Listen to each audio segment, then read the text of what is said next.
itu tidak hanya cerdas secara spiritual aja, Pak, tapi juga finansial gitu. Dan ketika nggak ada edukasi tentang finansial ini, ya gimana sekolah kita nggak ngajarin Ya, itu, Pak. ya, ya, Nah, ya. saya pengen gimana sih caranya para miliarder itu ketika memanage uang tuh kira-kira gimana, Pak? Saya pernah dengar Bapak waktu itu pernah bilang ya waktu saya ikut Zoom kalau nggak salah.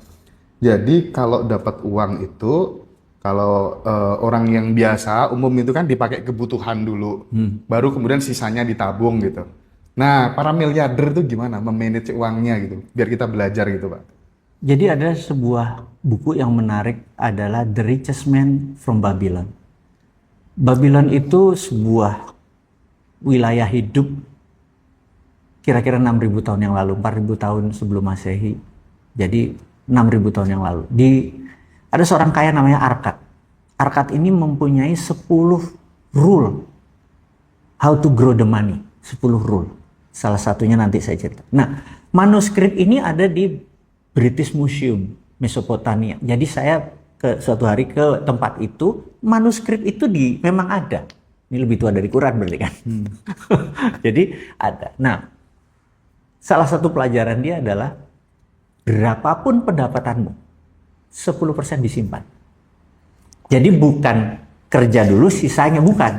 Nabung itu di depan. Nabung di depan. Itu 6.000 tahun yang lalu loh diajarkan. Gitu ya. Oke. Dan bahwa itu ternyata tidak bergeser sampai sekarang. Jadi Anda sepakat, income saya 2 juta, hidup saya cuman 2 juta. Gue nggak bisa nabung, nggak boleh. Hidupmu dapat income 2 juta, tabung 10%-nya, mboh piye carane, pokoknya hidup dengan 1,8 gitu.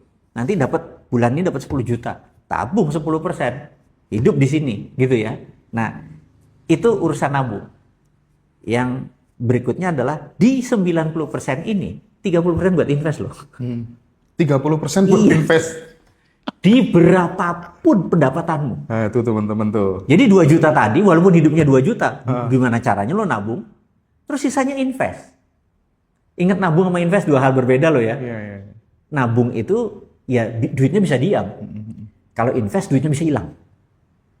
Jadi nabung, misalnya kita nabung 10.000, ya udah 10.000, nggak usah di deposito. Iya benar, ya tapi kan itu tetap 10.000 dengan nilainya walaupun turun inflasi tetap bisa. Iya. Nah, invest itu apa?